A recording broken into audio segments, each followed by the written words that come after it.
Ever wonder what it's like to walk through an old mining town frozen in time? Join us as we explore Nelson Ghost Town, a place where legends of the Wild West still echo through the dusty street. From abandoned buildings to relics of a bygone era, get ready to uncover the secrets of Nevada's most notorious ghost town. Will you dare to discover what's hidden in the shadows? Let's dive into a world of grit and ghostly tales.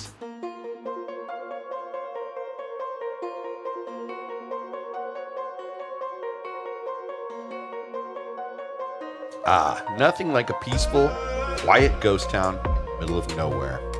Just you, me, and the memory of gold crazy miners, ready to shoot each other over a nugget. And probably a few actual ghosts if we're lucky. Welcome to Nelson Ghost Town, just 40 minutes outside of Las Vegas. But trust us, this place is a world away from the Strip. This place used to be called El Dorado back in the 1860s. And no, we're not talking about a fancy nightclub. It was built around one of Nevada's most productive gold mines, the Techatecup Mine.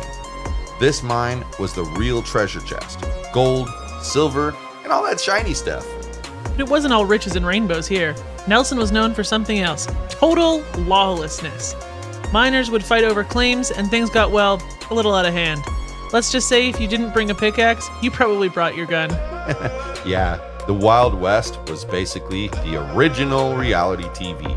Drama, chaos, and no referees.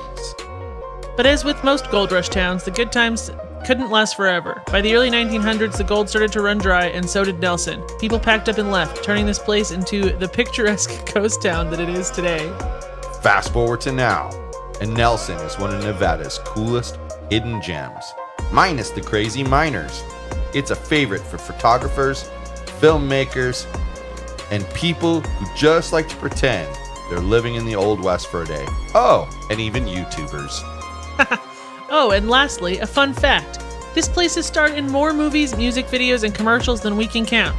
3,000 Miles to Graceland is just one of many movies that filmed here. How cool, right? Even Hollywood can't resist the charm of this old, dusty, rusty town.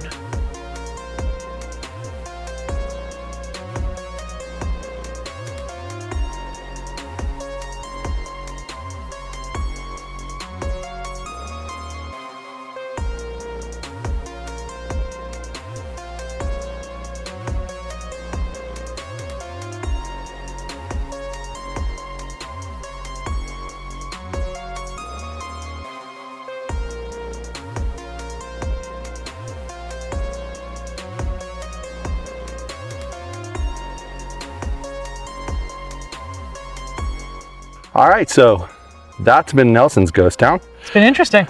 It's a little underwhelming for me, honestly. I'm just going to be honest.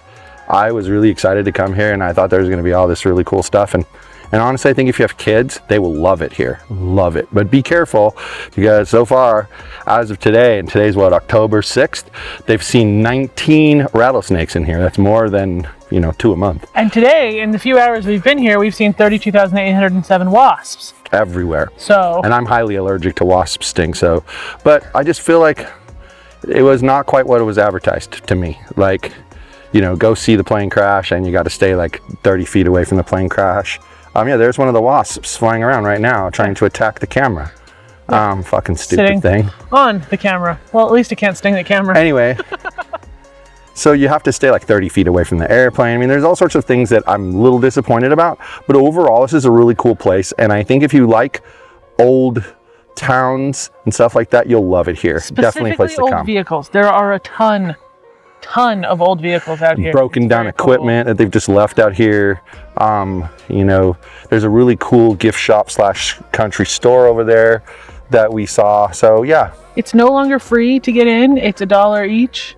Yeah, but $1 takes you everywhere. I mean, if you want the tour, it's $20. They open, I think, 8 a.m. and then they close when the sun goes down. And they have signs everywhere saying when the sun is down, do not stay here. Yeah. So they're not very super friendly about that, apparently. But I think it's funny because as you've seen in the signs that we've shown, they've had problems, and they say due to the abundance of stupid people. Well, we all know there's so many of those in the world. So here we are at Nelson's Ghost Town. Any other things you want to add before we close out? No, I thought it was cool. Even though it wasn't quite what we expected, it was still really cool. Totally worth the drive out here. Yeah, we should talk about that. It was literally 40 minutes from Las Vegas proper. Yeah. It was not a problem at all. You kind of go out towards Boulder City, but instead of turning left, you turn right. And you're on the 11 going the opposite direction of Boulder City. The 11 to Boulder City is that way, and then we went this way. And honestly, like, we took a trip to Valley of Fire. You saw our video. It's going to be over here somewhere. And it took 30 minutes to get there and then 30 minutes off the highway.